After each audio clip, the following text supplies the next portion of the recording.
एक बार क्या हुआ कि यार मैं ना अपने फ़ोन आया था, उस समय नौकरी वोकरी लग गया था मैं, तो फ़ोन था उस समय नोकिया का, पता नहीं क्या उनसे वो था, कुछ ऐसे करके था, टच नहीं था, वो था बटन वाला। तो जीन्स पहन रखी थी भाई, तो जीन्स की जेब थी टाइट, उसमें वो फ़ोन रखा रह गया।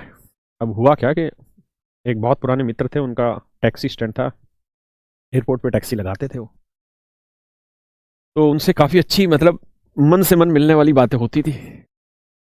तो भैया हुआ क्या कि उनके साथ मन की वार्तालाप चल रही थी बाहर उनकी गाड़ी की डिग्गी पे खड़े होके, और इधर पता नहीं कैसे गलती से फ़ोन मिल गया, और फ़ोन मिल गया कालीन भैया को, यानी हमारे पिताजी को। हमको पता ही नहीं चला भैया फ़ोन मिल गया, पैंट में फ़ोन रखा हुआ है और वो डायल नंबर दब गया।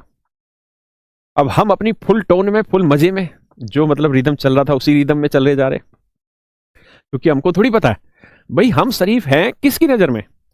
देखिए, दो चीज़ें होती हैं, एक होता है मन से चोर होना और एक होता है मन से ईमानदार होना।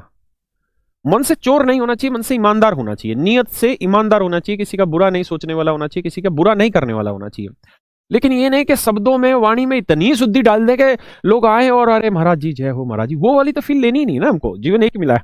तो और फिर सरकारी स्कूल में पढ़े भाई हम, हमारे माँ बाप तो गरीब थे, मेरे पिताजी तो दिल्ली पुलिस में सिपाही थे, तो धान धान्य के रूप में बहुत ही मतलब कमजोर परिवार से थे, तो सरकारी स्कूल में पढ़े। सरकारी स्कूल में भैया होता क्या है कि एक सेक्शन में 70-70, 60-60 बच्चे होते हैं, उसमें से अगर एक बच्चा भी इतना खतरनाक टाइप का नालायक निकल जाए तो वो अपनी भाषा सबको रटवा देता है, क्योंकि उस समय एक चार्म होता है इन भाषा का। तो भैया वो जो शुद्ध वाणी थी वो उस फोन के थ्रू पिताजी के कानों तक जाती रही, पिताजी सुनते रहे सुनते रहे सुनते रहे। हो सकता है उनको भी कुछ हंसी आई होगी उसमें, या देख के मजा आ रहा होगा कि भाई लोंडा बिल्कुल बिगड़ गया, बड़ा हो गया। अब करीबन हो गया 5-6 मिनट, पुलिस वाले वैसे, और उन्होंने देखा कि स्तर पूरा पार हो चुका है लड़के का, बिल्कुल मस्ती में।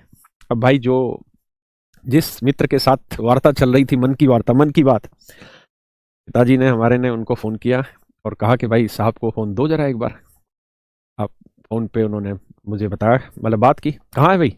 मैंने कहा मैं तो यहीं हूँ, नज़दीक हूँ, घर के बाहर ही हूँ। कह रहा क्या कर रहा है? मैंने कहा पढ़ाई कर रहा हूँ, मैं तो स्कूल से आया हूँ अभी। कह रहा फ़ोन काट ले कम से कम पढ़ाई करते वक्त। गाली भैया, मेरा मुंह से निकल गई, मेरी जबान टूट गई, हाथ ओए क्या कर रहा है, क्या कर रहा है, क्या कर रहा है, कर क्या रहा है? तो भाई कुछ नहीं हुआ उसके बाद, क्योंकि वो भी जानते हैं कि इसमें कोई बुराई नहीं है अगर दो यार दोस्त अपनी मन की बातें किसी भी लहजे में करें।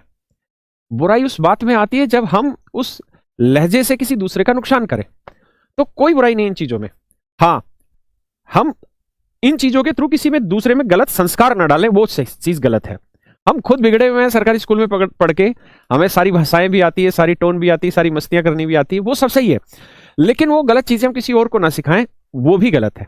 तो भाई फिल्मों में गाली होना अलग चीज है, लेकिन उसका तुम प्रयोग मत करना। इस चिड़िया कहती हूँ, छोड़ो ये महंगी कोचिंग के चक्कर, और जब आपको मिले online classes, live classes, important notes, doubt classes, quiz, 50+ competition exam की तैयारी एक ही ऐप पे, वो भी घर बैठे बैठे, तो सरकारी नौकरी पक्की ही समझो ना। अभी डाउनलोड करें करियर विल ऐप।